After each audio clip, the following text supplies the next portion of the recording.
आवाज़ आ रही है?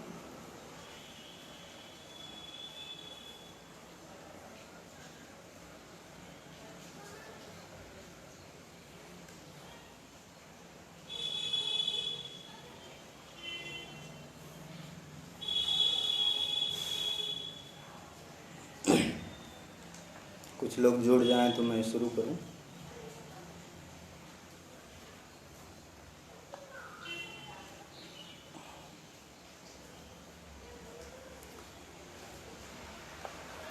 तो मैं अब शुरू कर सकता हूं।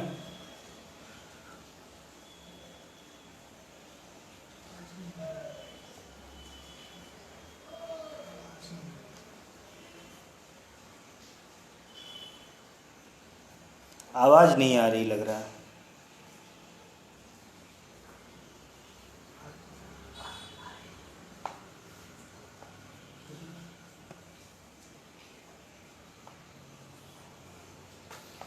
तो नमस्कार साथियों।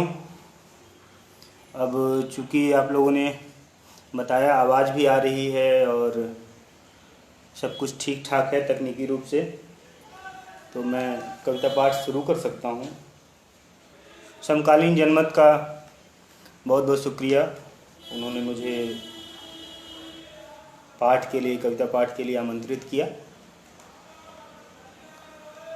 पिछले पाठ जो मैंने सुने समकालीन जनमत के पेज पर, मैंने देखा वो काफ़ी लंबे लंबे पाठ थे, लगभग 1 घंटे के ऊपर के पाठ थे। तो सामान्यतः मेरे लिए ये मुश्किल काम होता है कि मैं अपनी कविताओं का पाठ करूं। कविताएं लिखने के बाद, कोई भी कविता लिखने के बाद 1 हफ्ते बाद मुझे अपनी कविता पसंद नहीं आती, अच्छा नहीं लगता। यूँ कहिए कि मैं उस कविता से दूर हो जाना चाहता हूँ। अक्सर ऐसा होता है। ऐसी स्थिति में मुझे बहुत अच्छा लगता है अपने प्रिय कवियों की कविताओं का पाठ करना, लेकिन इन सब के बीच पाठकों और श्रोताओं का एक दबाव होता है, तो मुझे अपनी कविताओं का पाठ करना ही होगा।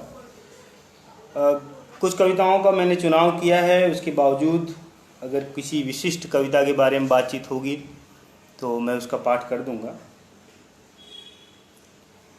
अभी जिस दौर से हम सब गुजर रहे हैं, महामारी का दौर है। हालांकि इस तरह की वैश्विक स्तर की महामारी शायद मानव सभ्यता ने पहली बार देखी है।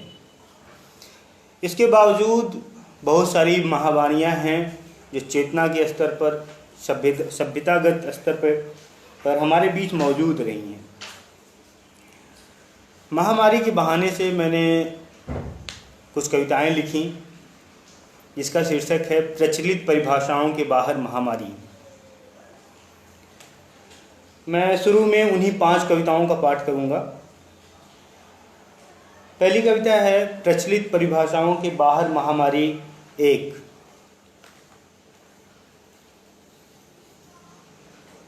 कोई ऐसा शब्द कहो जिसका सचमुच कोई अर्थ हो, कोई ऐसी नदी दिखाओ जिसमें न बह रहा हो हमारी आंख का पानी, कोई ऐसा फूल उपहार में दो जिसकी गंध बाजार में न बिकती हो। अपने प्रेम और घृणा के लिए दलीलें देना बंद करो ताकि मैं भरोसे पर पुनः भरोसा कर सकूं। अर्थ, रस, गंध, स्पर्श सब अपनी सवारियों से पलायन कर रहे हैं और यही इस दौर की सबसे विकराल महामारी है। अगर नहीं तो एक ऐसे मनुष्य से मिलाओ जिसे मनुष्य कहकर पुकारूं और वह पलटकर जवाब भी दे।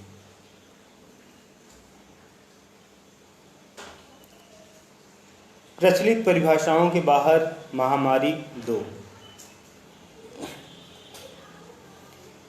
महामारी के दिनों में सब लौट जाते हैं अपने अपने घरों की ओर, अन्न गोदामों में लौट जाते हैं और अधिक काले दिनों की प्रतीक्षा में मनुष्य आत्मा के सभी पाटों पर कुंडी देकर लौट जाता है अपनी देह अपनी हड्डियों में। पानी आंख से उतरने लगता है और जमा होता है भूख के आदिम अधियारे कुंड के तलहट।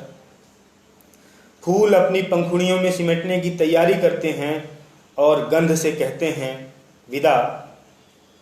देह की आसक्ति अपना निर्मम रहस्य खोलती है और अस्खलित उपकाई की भेंट चढ़ती है। जब सबके सब लौट रहे होते हैं उच्च अपनी जड़ों में, तब यह मुमकिन नहीं कि चूहे न लौटे अपने खंदकों की ओर। इसी बीच संवेदना की परीक्षा के प्रश्न पत्र जैसी खबर आती है कि मुसहरों ने भूख से आकुल होकर घास खाना शुरू कर दिया है। ठीक इसी समय मनुष्यता के मरघट की राख से सना मेरा अधमरा मन चीखना चाहता है। जिसे आप मुसहर कहते हैं, दरअसल वे मनुष्य हैं।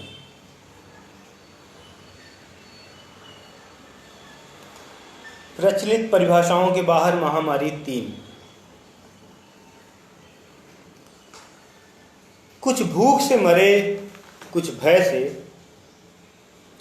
जो आस्तिक थे वे ईश्वर की कृपा से मरे। कुछ खुशी से मरे कि छोटी होंगी अब बैंक की कतारें।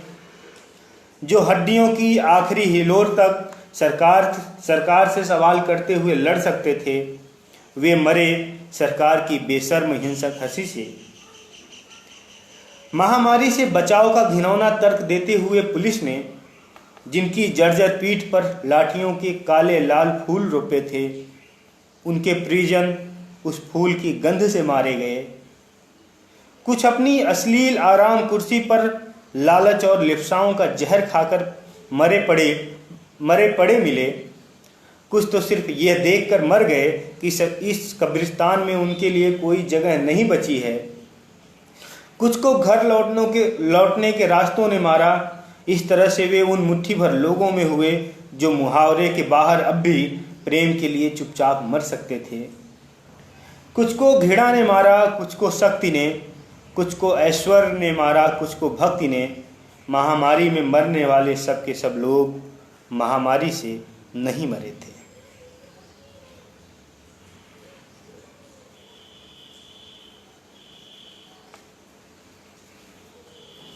प्रचलित परिभाषाओं के बाहर महामारी 4।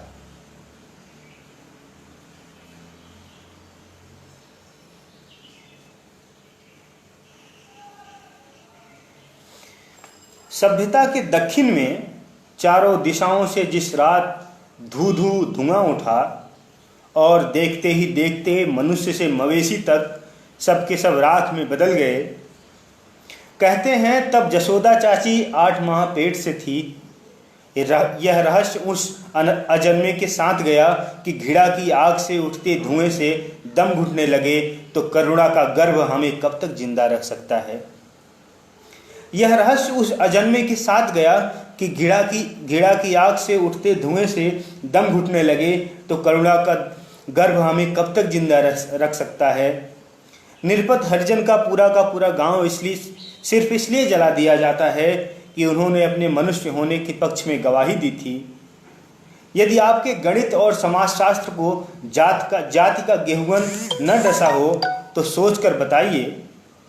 यदि आपके गणित और समाजशास्त्र को जाति का गेहूं न डसा हो तो सोचकर बताइए कि पिछली सदी की कोयलारी में कोयला खोदते खदान में दफन होकर आपकी कार का ईंधन हो गए लोग कौन हैं। बताइए तो जरा वे लोग कौन हैं जो भरी जवानी में दिहाड़ी करने सूरत, बंबई, कलकत्ता, गुजरात गए, जिन्होंने आपके शहर की चिमनियों और मिलों को बंद नहीं होने दिया और जो दुर्दिन में घर लौटते हुए सरकारी निर्देशों से मारे गए।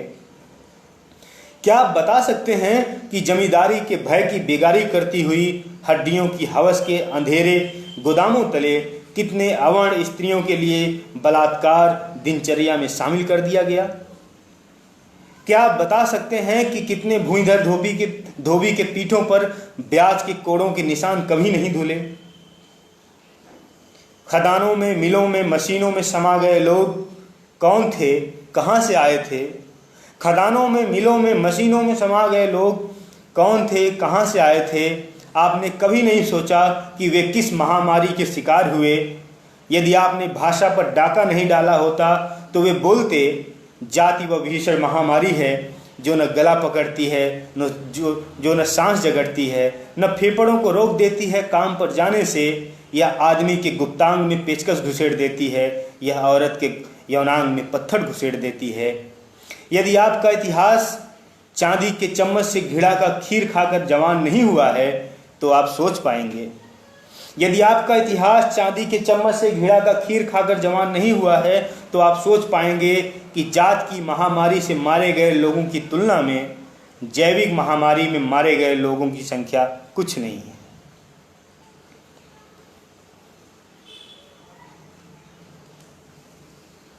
प्रचलित परिभाषाओं के बाहर महामारी, यह कविता अब तक कहीं भी नहीं प्रकाशित हुई है, मेरे फेसबुक छोड़ने के बाद लिखी गई है, इसलिए इस कविता का यह पहला पाठ है, किसी भी तरह का यह पहला पाठ है।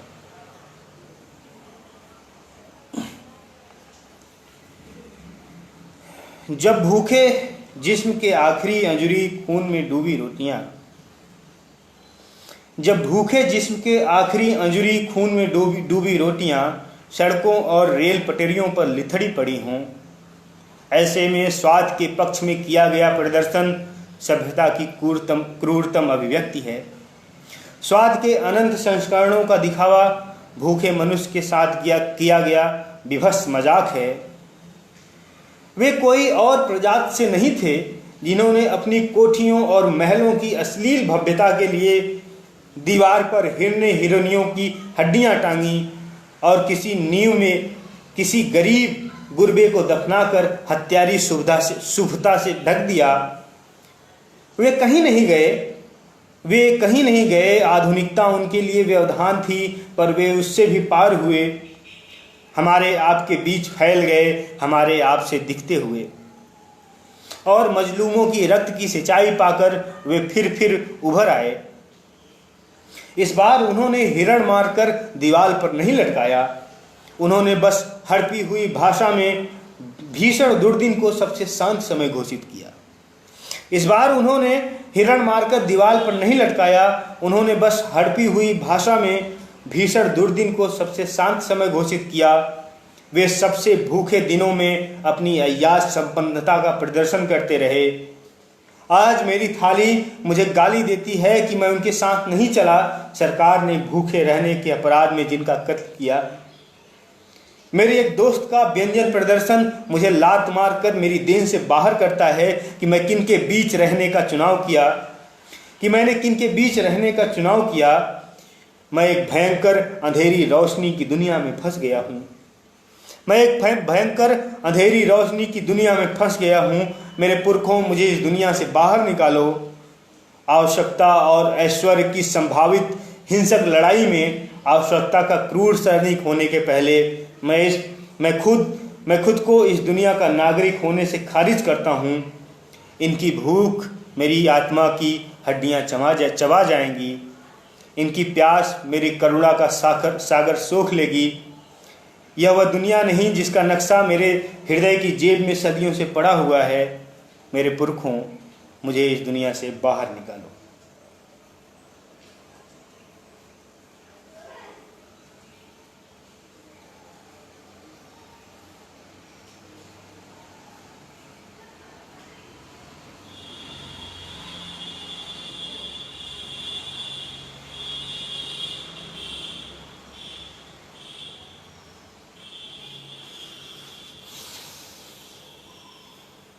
अगली कविता का शीर्षक है, इस मोड़ से जो लौटना चाहते हैं लौट जाएं।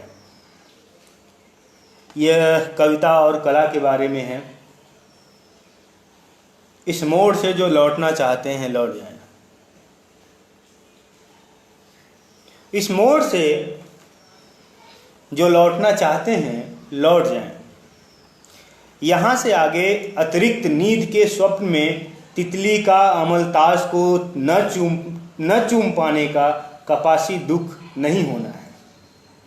यहाँ से आगे अतिरिक्त नींद के स्वप्न में तितली का अमलताज को न चूम पाने का कपासी दुख नहीं होना है। यहाँ से आगे महुआ के गंध से देश के विस्थापन का घाव भर लेना नामुमकिन होगा। यहाँ से आगे ठुमरी पर बजता पखावज सदियों दूर से आती मानुष चीख में बदल जाएगा। यहाँ से आगे कत्थक करते कमल दल से पांव मानुष लोहू में डूबने लगते हैं। इस मोड़ से जो लौटना चाहते हैं लौट जाएं। यहाँ से आगे घिड़ा की आग में जली बस्तियां आएंगी। मध्यकालीन मर्द के मस्तिष्क के मवाद से मरी बच्चियां आएंगी। परिवार के कोल्हू में कच्ची तीसी सी पेड़ दी गई स्त्रियां आएंगी।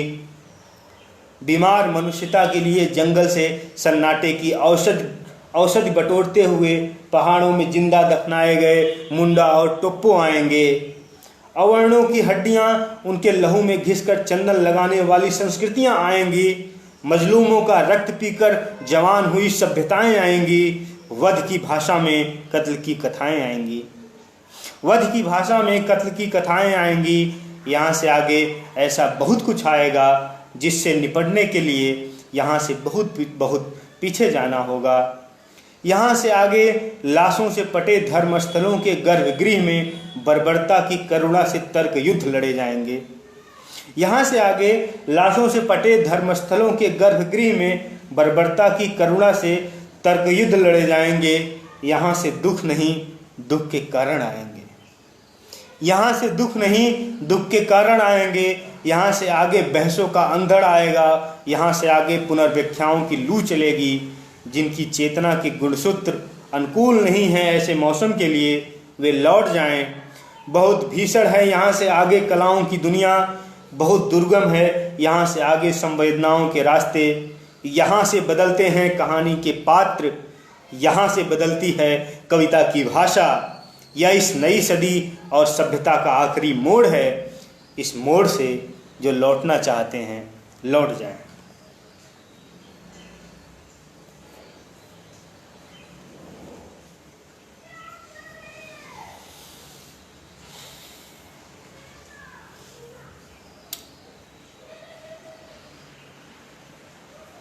अगली कविता का शीर्षक है सभ्यता की अदालत में तटस्थता एक अपराध है।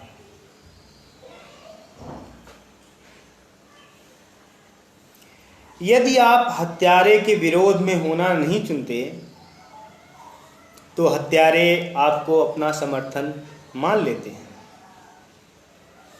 यदि आप भूखे का साथ नहीं देते तो आप अय्याश संपन्नता के साथ हो जाते हैं। यदि आप मनुष्य होने के लिए नहीं होते लालायित तो अमानुषों की सेना आपको गिन लेती है अपने में। यदि आप प्रेम को नहीं चुनते तो घृणा आपको चुन लेती है। यदि आप प्रेम को नहीं चुनते तो घृणा आपको चुन लेती है। सभ्यता की अदालत में तटस्थता एक अपराध है।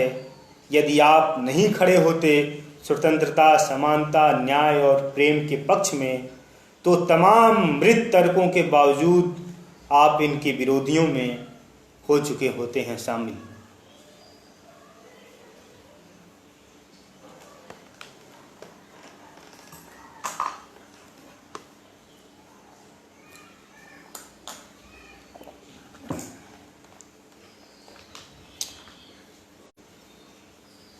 यह लगभग मुझे याद नहीं है, ये किसी पत्रिका में प्रकाशित कविता है, सोशल मीडिया पे प्रकाशित कविता है।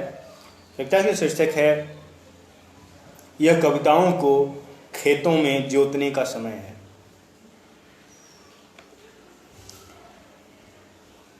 प्रिय आयोजक, उपकृतता के दंभ से लबालब आपका कविता पाठ का निमंत्रण मिला। शुक्रिया पर क्षमा करें नहीं आ सकूंगा, अक्षम हूं। प्रिय आयोजक, उपकृतता के दंभ से लबालब आपका कविता पाठ का निमंत्रण मिला। शुक्रिया पर क्षमा करें नहीं आ सकूंगा, अक्षम हूं। नहीं, ऐसी कोई खास व्यस्तता नहीं है, बस एक अधिक जरूरी काम आन पड़ा है। मैं मेरे कवि को लेकर एक विरोध प्रदर्शन में शामिल होने जा रहा हूं। असीम पुरातन घृणा की जाई देश की सरकार ने मेरे पाठकों और विरोधियों और नागरिकों को अपने ही देश की नागरिकता के सबूत मांगे हैं।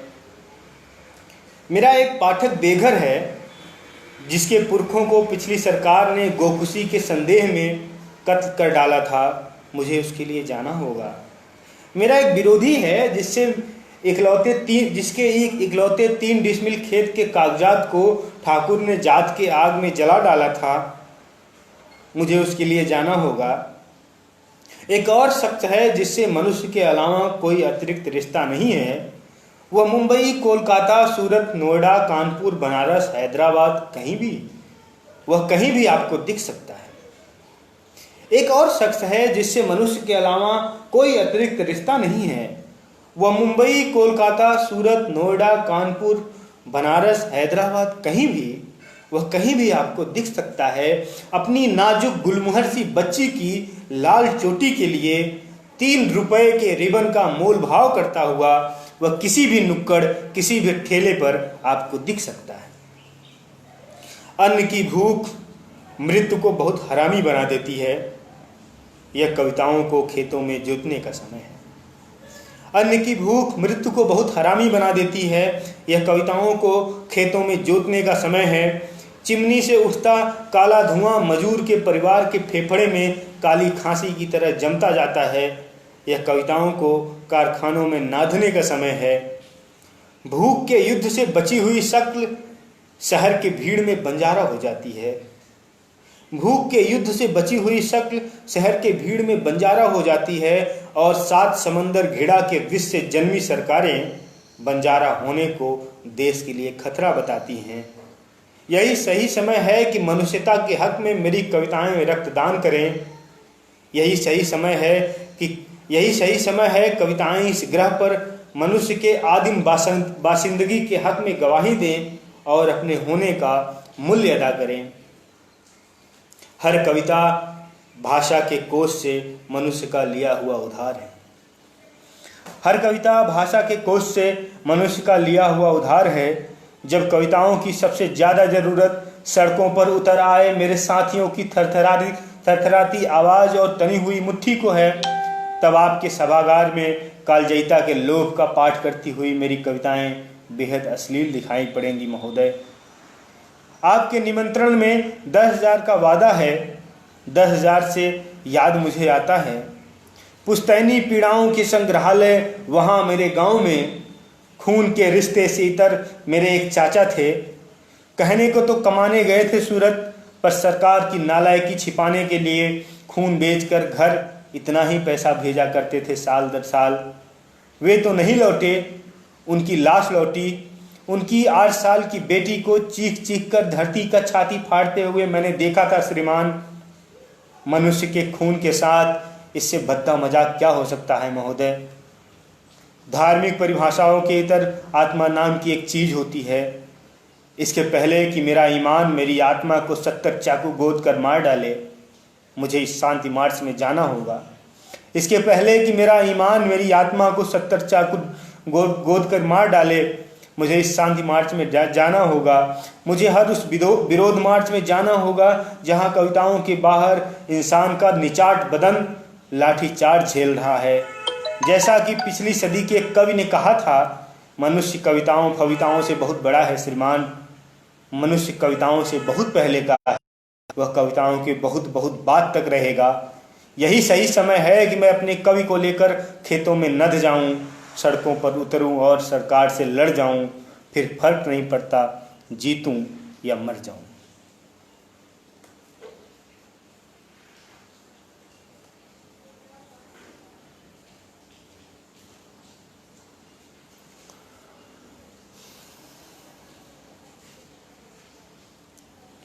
अगली कविता का शीर्षक है तुम्हारी जात ही है दोस्त।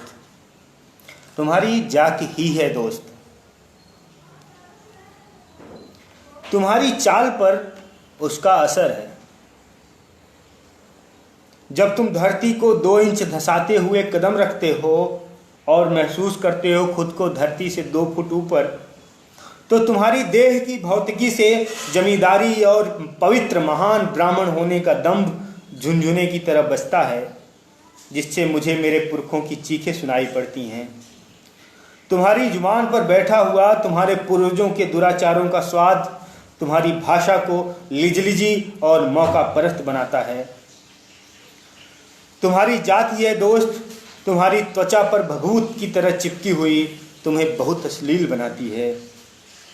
तुम सच को सच की तरह नहीं कह पाते झूठ को झूठ की तरह। तो यह साहस की कमी का मसला नहीं है दोस्त, तुम्हारी जात ही है जो हर बार आड़े आ जाती है। इसमें तुम्हारा कसूर नहीं है यदि तुम इस सदी के सबसे खूंखार हत्यारे को करुणा से सराबोर देखकर रो देते हो और एक सामान्य सा तर्क नहीं कर पाते हो कि सभ्यता की जिन लाशों पर चढ़कर उसने कुर्सी पाई है उसे उनकी याद भी आती है या नहीं। तुम्हारी जात ही है दोस्त जो तुम्हें इस तरह सोचने से रोक देती है और तुम्हें उस विराट हत्यारे के पक्ष में लाकर खड़ा कर देती है। तुम्हारी जात ही है कि धन्ना धोबी और मुनमुन मुशहर की लड़की को स्कूल जाते देख तुम चिंतित, दुखी और उदास होकर हंसते हो, या न्याय, समानता और अधिकारों की बात करते एक पिछड़े कवि से उसकी हर बात पर खींचते हो। आक्रोश की भाषा को वैदिक व्याकरण से खारिज करते हो और किसी लड़ाके को देख मुस्कुराते हो स्खलित व्यंग की मुद्रा में। यह अनायास ही नहीं है कि तुम्हें अपनी ही जात में प्रेम होता है। यह अनायास ही नहीं है कि तुम्हें अपनी ही जात में प्रेम होता है। भावना की अतलतम सतह पर जमी हुई काई सी यह तुम्हारी जात ही है दोस्त। जाति ने तुमको चुना था पर तुम मनुष्य होना चुन सकते थे। जात ने तुमको चुना था पर तुम मनुष्य होना चुन सकते थे, और ऐसा करने वाले तुम पहले या आखिरी व्यक्ति भी नहीं होते। पर कितनी गलीज सच्चाई है दोस्त। मेमने के खून का स्वाद चख चुका भेड़िया मेमने की चीख के हर पक्ष में मेमने के खून का स्वाद चख चुका भेड़िया मेमने की चीख के पक्ष में हर तर्क पर हंसता है। बस यही तुम्हारी हंसी और मेमने की गुर्राहट पर अपने पुरखों की अमानुषिक हत्या में लाया गया हजार तर्क तुम्हें मनुष्य होने से रोक देता है। तुम्हारी जात ही है दोस्त जो तुम्हें बार बार मनुष्य होने से रोक देती है। मैं कुछ पुरानी कविताएं भी हैं लेकिन उनका पाठ पहले हो चुका है इसलिए मैं उन्हें छोड़ रहा हूँ।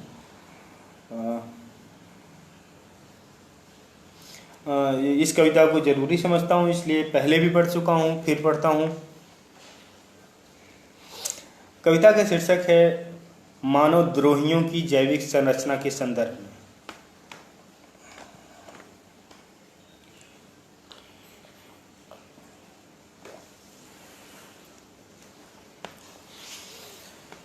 मानव द्रोहियों की जैविक संरचना के संदर्भ में।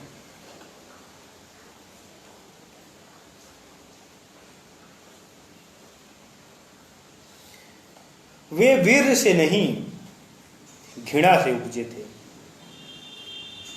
वे वीर से नहीं घृणा से उपजे थे। वे मनुष्य योनि में हुए और मनुष्यता के मवाद की तरह जीते रहे। मनुष्य को मनुष्य से अलगाते रहे, मनुष्य को मनुष्य का मांस परोसते रहे और मनुष्यता की आत्मा चबाते रहे। ऐसा करते हुए वे पुराने करैद की तरह मुस्कुराते रहे। वे धार्मिक ग्रंथों से निकले और खतरनाक जीवाणुओं की तरह सभ्यता के भूगोल पर इस छोर से उस छोर तक फैल गए। इतिहास में पसर गए द्वेष के अजगर की तरह, हवा में जहर की तरह समा गए। पानी पर बैठ गए कुंडली मारकर। उन्होंने कलम बनाई और उससे विधर्मियों का कत्ल करने का काम लिया। गर आग हाथ लगी तो सबसे पहले उन्होंने दूसरों के घर जलाए। कपास हाथ लगा तो दुनिया का गला घोट सकने लायक फंदा बनाया। वे मनुष्य की सबसे सुंदर चीज़ों का सबसे अश्लील इस्तेमाल करते रहे। वे मनुष्य की सबसे सुंदर चीज़ों का सबसे अश्लील इस्तेमाल करते रहे। वे पहाड़ पर गए तो पहाड़ों के गर्भ में बम छोड़ आए। वे नदी को छुए तो नदियां सूखती चली गईं। वे जंगलों में गए तो जंगल में आग लग गई। उनका लालच इतना विशाल था कि उसमें पूरा का पूरा ग्रह शक्कर के एक दाने सा समा सकता था। वे अभियंता हुए तो काली चमड़ियों वाले मनुष्यों की हड्डियों से पुल बनाते रहे। वे डॉक्टर हुए तो मनुष्य की सबसे तेज मृत्यु कर सकने वाली दवा तलाशते रहे। वे प्रोफेसर हुए तो भाषणों से निर्लज्ज इतिहास का बदन ढकते रहे। वे कवि हुए तो भाषा से सत्ता की नाक पोंछते रहे। वे ऋषि या साधु हुए तो देखते ही देखते बलात्कारी में बदल गए। वे मंत्री हुए तो पूरी बेहयाई से हत्यारे हो गए। वे सदी के दुर्दांत हत्यारे हुए और प्रधानमंत्री हो गए। वे वह सब कुछ हो गए जो मानव देह के लिए विभत्स और सभ्यता के लिए विनाश का कारण हो सकता था। वे आतताई स्वप्न यात्री थे। वे आतताई स्वप्न यात्री थे।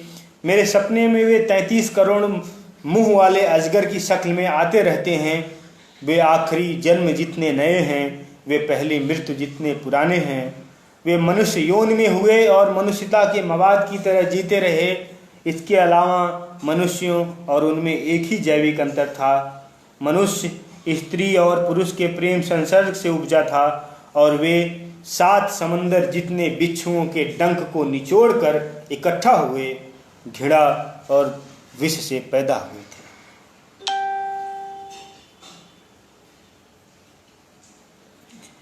साथियों, 2019 में मुझे ठीक याद नहीं आ रहा है किस तारीख को एक घटना घटी थी। नालंदा के राजगीर पर्वत पर एक प्रेमी युगल घूमने गया था, जहां लड़की को पकड़कर 6-7 लड़कों ने बलात्कार किया और उसके प्रेमी को बांधे रखा। यह घटना चर्चित भी रहे काफ़ी, लेकिन व्यक्तिगत स्तर पे मुझे काफ़ी परेशान रखा इसने। अगली कविता उसी संदर्भ में है। कविता का शीर्षक है हमारे चेहरों पर चीखों के धब्बे हैं।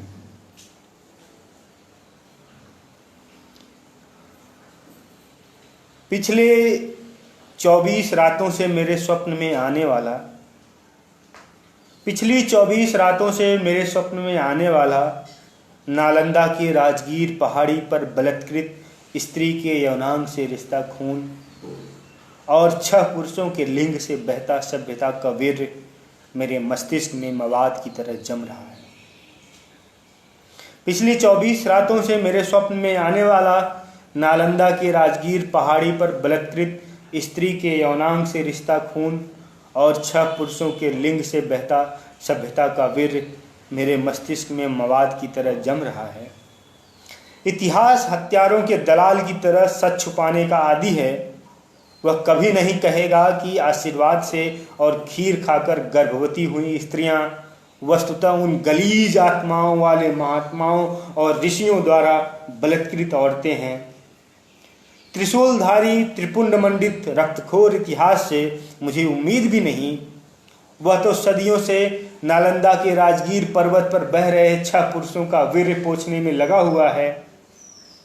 तो क्या राजगीर के पत्थरों पर एक बलात्कृत स्त्री और उसके असहाय प्रेमी को छोड़कर हम चांद पर चढ़ जाएं? फिर इतिहास हमें हत्यारों का दलाल कहेगा। भाड़ में जाए इतिहास और भाड़ में जाएं हत्यारे और भाड़ में जाए उनके दलाल। सवाल एक बलात्कृत स्त्री और छट बिछट हुई सभ्यता का है। सवाल ये है कि इसे लेकर हम किस अस्पताल में जा सकते हैं, किस रसायन से धुल सकता है हमारे सूख चुके रक्त की शक्ल का पत्थरों पर पड़ा यह सदियों पुराना दाग। किस भाषा में दुनिया की किस अदालत में दायर किया जा सकता है यह मुकदमा। अब समय आ गया है कि सृष्टि के सभी प्राणियों, जंगलों, पर्वतों, नदियों की सामूहिक पंचायत से यह तय कर लिया जाए कि इस दुनिया में पुरुष रहेगा कि मनुष्य। मैं 24 दिनों से सुन रहा हूं कि वह लड़की मुझे कातर आवाज लगाए जा रही है। इतिहास के चंगुलों में फंसा उसका प्रेमी मुझे मेरे मनुष्य होने का वास्ता दे रहा है। स्वप्न और स्वप्न से बाहर ये आवाज़ें दिन रात मेरा पीछा करती हैं। स्वप्न और स्वप्न से बाहर ये आवाज़ें दिन रात मेरा पीछा करती हैं। इन दिनों मेरा बदन क्रोध, हताशा, चिंता और शर्म से अक्सर थरथराने लगता है। मैं बारहा महसूस करता हूँ कि ये आवाज़ें सिर्फ 24 दिन से नहीं बल्कि सदियों से मेरा पीछा कर रही हैं।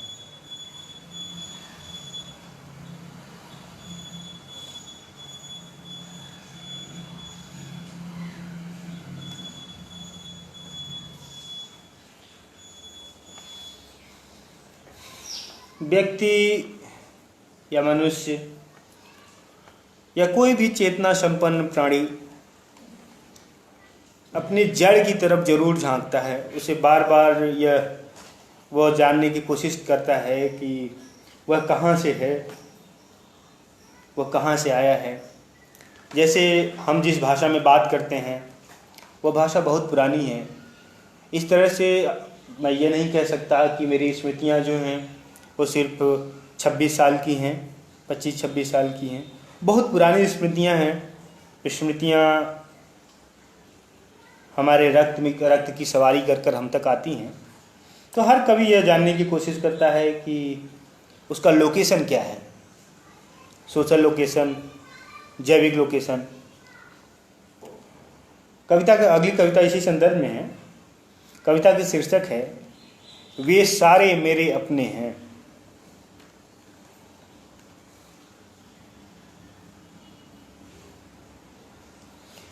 जो सभ्यता के इतिहास में अवर्णित रहे, जिनका होना न होने से बिल्कुल भी अलग नहीं रहा, जो हवा और पानी की तरह चुपचाप अपने काम पर गए और वापस लौटकर गुम हो गए ब्रह्मांड के किसी कोने में, जिनका उल्लेख भाषा में कहीं भी नहीं पाया जा सकता, इतिहास जिनके नामों के पीठ पर लदकर हम तक आता है, वे उनके सिपाही हुए। हरक्यूलिसों और अशोकों की निर्मम महानता के लिए, उनकी हवस के लिए लड़े और बेनाम दफन हो गए युद्ध भूमि की कोख में। वे सारे मेरे अपने हैं, जिनकी मृत्यु का मुआवजा अदद आंसू की मेहरबानी के लिए तरसता रहा। इतिहास जिन्हें विराट शौर्यजीवी योद्धा कहता है, उनकी जमीन की तरफ देखिए। इतिहास जिन्हें विराट शौर्यजीवी योद्धा कहता है, उनकी जमीन की तरफ देखिए। वे मेरे पुरखों की लाशों के ढेर पर खड़े हैं। साफ और सम्मानजनक प्यास को घाव भरे पीठ पर लाद कर वे जीवन भर भटकते रहे, बैलों की तरह जुटते रहे बैलों के साथ, और बैलों से कम मजूरी मिली जिन्हें। बैलों के गोबरों से जिन्होंने रोटियां बनाई, जो ताजमहल बनाए और कत्ल हो गए, जो भूख भरी थाली को बगल खिसका किसी पुरवासी का छप्पर उठाने के लिए दौड़ गए बेशर्त। वे सभ्यता की सड़ चुकी लाश को कंधे पर लाद गाथाओं की मुर्दहिया तक पहुंचाते रहे। वे सारे मेरे अपने हैं। वे ज़्यादातर श्याम वर्णी मेहनत कर बलिष्ठ हुए। इतिहास ने उन्हें राक्षस कहा और वध किया। वे ज़्यादातर श्याम वर्णी मेहनत कश बलिष्ठ हुए। इतिहास ने उन्हें राक्षस कहा और वध किया। पहाड़ की मानिंद जीवट और रुई की तरह मुलायम, पूंजी के अभाव में पल रहे मृत्यु को छिपा ले गए और पीढ़ी की पहली स्कूल जाती बेटी की लाल चोटी पर फिदा होकर बिफर पड़े। वे किसी की महानताओं के लिए झंडा उठाते रहे, सभा में झाड़ू लगाते रहे, पुल के लिए लोहा काटते रहे, सड़क के लिए गिट्टी तोड़ते रहे, पानी के लिए जमीन खोदते रहे। वे किसी भी वर्णन के आदि हुए। सभ्यताएं जिनके पसीने को सोखकर हरी होती रहीं, महानताएं जिनके रक्त से ऐश्वर्य पाती रहीं, गाथाएं जिन्हें राक्षस कहती रहीं, वे सारे के सारे मेरे अपने हैं।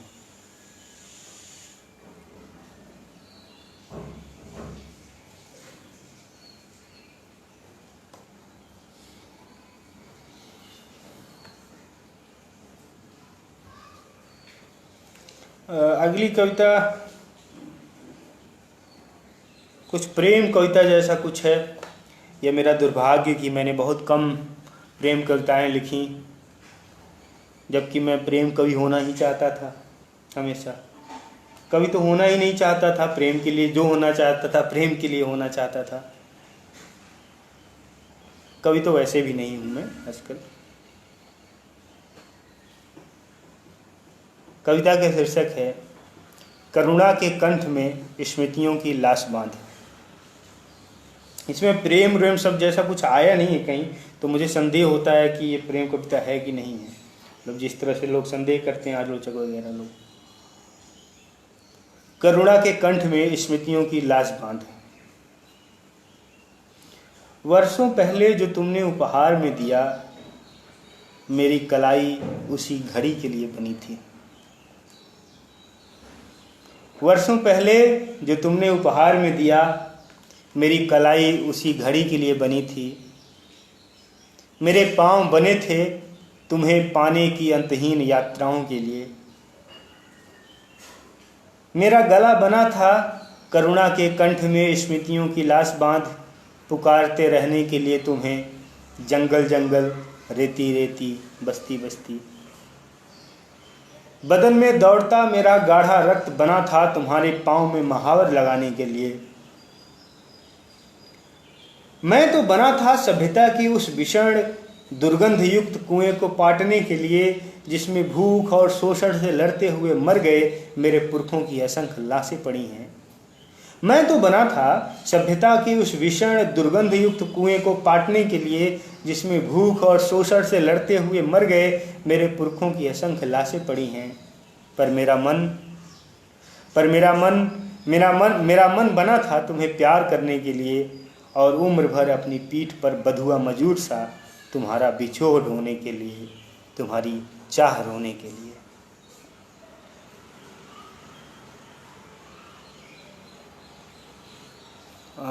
मैं देख लेता हूँ कितना समय हो गया है।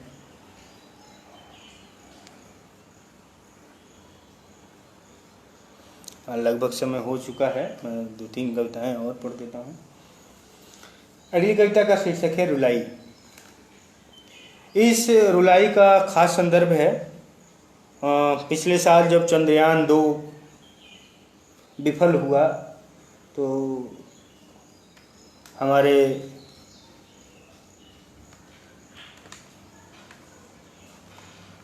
दुर्भाग्य की तरह देश के दुर्भाग्य की तरह जो प्रधानमंत्री रहे हैं, बहुत रोए और उन्होंने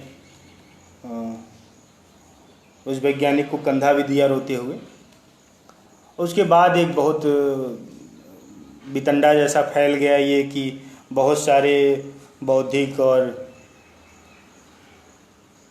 अतिरिक्त अति संवेदनशील लोग बहुत दुखी हो गए उस फासिस्ट चेतना की व्यक्ति की रुलाई से। मुझ पे भी हमले हुए। यह कविता उसी संदर्भ में है, रुलाई। वह कभी भी आ सकती है, कहीं भी, किसी भी बात पर, किसी को भी। वह कभी भी आ सकती है, कहीं भी, किसी भी बात पर, किसी को भी। बैठे बिठाए अचानक से वर्षों पुरानी कोई बात आंख में पानी की तरह चमक सकती है। उदास शाम की टेक लेकर चौराहे पर सिग्नल खुलने के इंतजार में खड़े, या पुश्तैनी पीड़ाओं के संग्रहालय गांव में अपने अधिया खेत से काट कर लाते हुए बरसिम माँ की दशकों पुरानी थकान का अंदाजा लगा। आ सकती है रुलाई।